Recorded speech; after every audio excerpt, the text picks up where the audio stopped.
Hello friends, स्वागत है आप सभी का त्रिपाठी सोशियोलॉजी चैनल पे। आज के इस वीडियो में हम लोग ब्यूरोक्रेसी की बात करेंगे। नौकरशाही क्या है? तो अगर आप लोग को नौकरशाही बहुत ही अच्छे तरीके से समझना है, इसमें मैं आप लोगों को सिर्फ नोट्स दूंगी। जैसा कि अभी ये मेरा नोट्स वाला प्रोसेस चल रहा है, इसमें सारे वीडियोस मैं नोट्स वाला ही दे रही हूँ। तो कार्ल मार्क्स का हमारा कंप्लीट हो चुका है, उसमें मैंने समझाया भी है कार्ल मार्क्स से रिलेटेड, और उनके जितने भी नोट्स हमें एमए में पढ़ने हैं, जितने भी टॉपिक, उसका नोट्स मैंने दे दिया है। उसी प्रकार सेकेंड यूनिट जो हमारा मैक्स वेबर है, उसमें उनके जो भी चीज़ें जैसे सोशल एक्शन उनका हो गया, मेथोडोलॉजी हो गई, ये सब मैंने पीछे के वीडियो में समझाया भी है। अथॉरिटी क्या है ये भी, ब्यूरोक्रेसी क्या है ये भी, और अब मैं इसके नोट्स दे रही हूँ जिसमें मैंने सारे नोट्स दे दिए हैं। और अब लास्ट वाला नोट्स हमारा यही बचा है, नौकरशाही क्या है।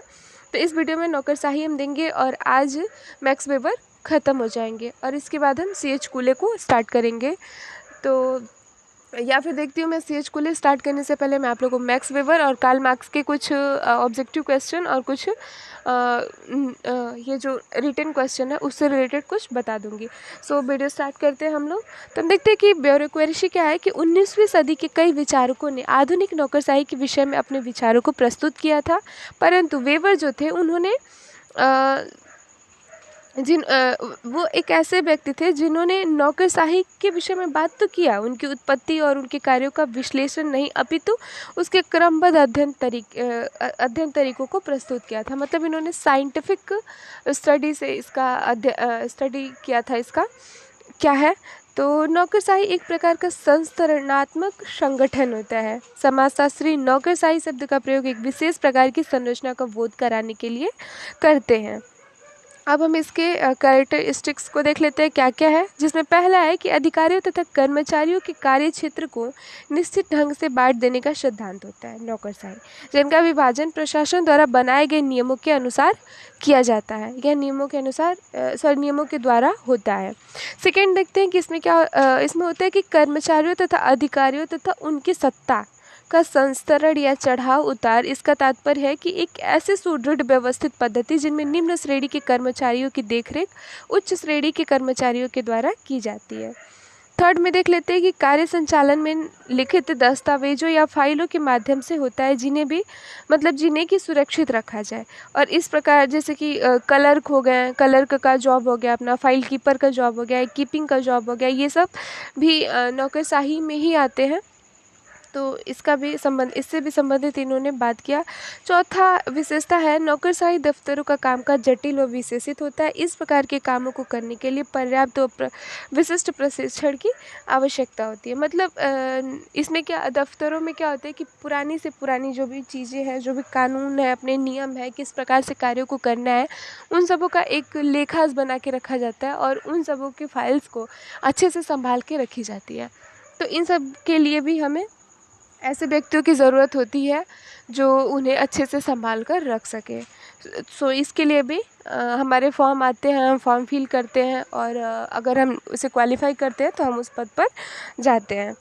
कुछ क्या होता है कि आप लोग वीडियो पॉज करके लिख लीजिएगा। कुछ में ये होता है कि जैसे आजकल पहले क्या होता था कि लोग निम्न पदों से होते हुए उच्च पदों पर जाते थे, जैसे उनका प्रमोशन होता था और वो आगे बढ़ते थे।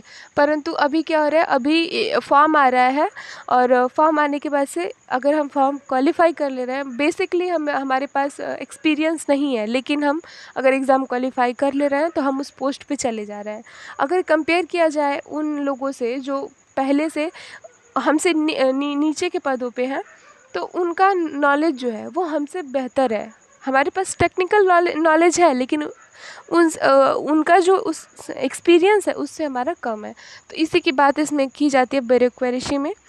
क्या है, अब अकॉर्डिंग टू वेबर हम देख लेते हैं कि इसमें अधिकारियों की परिस्थिति क्या है। जैसे कि दफ्तर का काम अधिकारियों के लिए पेशा बन जाती है और इन दफ्तरों में कार्य करने के लिए निर्धारित प्रशिक्षण की आवश्यकता होती है और नौकरी पाने के लिए निर्धारित व विशेष परीक्षाएं पास करनी पड़ती है। इन योग्यताओं के आधार पर ही दफ्तर में अधिकारियों की स्थिति निर्धारित होती है। वेबर ने लिखा कि नौकरशाही में काम करने का मतलब होता है कि सुरक्षित जीवन के बदले में ईमानदारी के साथ प्रबंध करने की विशिष्ट जिम्मेदारी को ग्रहण करना। इसके लिए किसी व्यक्ति के प्रति ईमानदार होने की आवश्यकता नहीं होती, केवल काम के प्रति ईमानदार होना ही पर्याप्त होता है।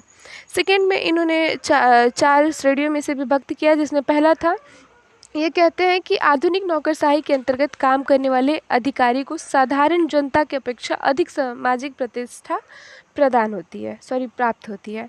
सेकेंड में इन्होंने कहा कि निम्न श्रेणियों के पदाधिकारियों की नियुक्ति उच्च पदाधिकारियों द्वारा होती है और इस कारण उच्च अधिकारियों के अधीन रहना व कार्य करना उन्हें पड़ता है। तीसरे में वो लिखते हैं कि नौकरी जो होती है वो अस्थायी होती है, अर्थात कि ये नौकरी उनके पूरे जीवन काल के लिए होती है। यदि वो अपने इस नौकरी के काल में, जो उनका नौकरी पीरियड चल रहा है, उसमें अगर वो कोई त्रुटि नहीं करते हैं, कोई बड़ी गलती नहीं करते हैं, तो उनकी ये नौकरी अस्थायी होती है, मतलब पूरे जीवन काल के लिए होती है। और घ में लिखते हैं, पांचवा जो उनका पार्ट है उसमें वो लिखते हैं कि ये नौकरी उनकी तब तक होती है, मतलब तब तक उसे एक निश्चित धनराशि या वेतन दिया जाता है। जब तक वो कर्मचारी कार्यरत तौर पर होता है, कार्य करता रहता है, तो उसे वेतन दी जाती है और अवकाश ग्रहण करने के पश्चात उन्हें पेंशन भी दी जाती है।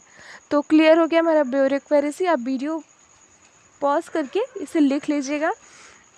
अगर आप लोग कहिए ये तो हमारे टॉपिक में ये नहीं है, लेकिन अगर आप कहें तो मैं प्रोटेस्टेंट आचार और पूंजीवाद का विकास जो है, Protestant ethics and the spirit of capitalism की बात जो वो करते हैं, वो हम बात कर लेंगे। इन्होंने जो 6 धर्मों पर बात की थी, अगर आप कहें तो। वैसे ये ज़रूरी नहीं है हमारे एमए के लिए, बट अगर आप नेट कर रहे हो तो नेट के लिए ये ज़रूरी है। तो अगर आप कहेंगे तो मैं इसे दूंगी, नहीं तो मैं आप लोगों को कार्ल मार्क्स और मैक्स वेबर का कल क्वेश्चन जो भी है, क्वेश्चन ऑब्जेक्टिव और रिटन, वो मैं आप लोग को दूंगी। So thank you so much. Video like कीजिए, शेयर कीजिए। Thank you so much.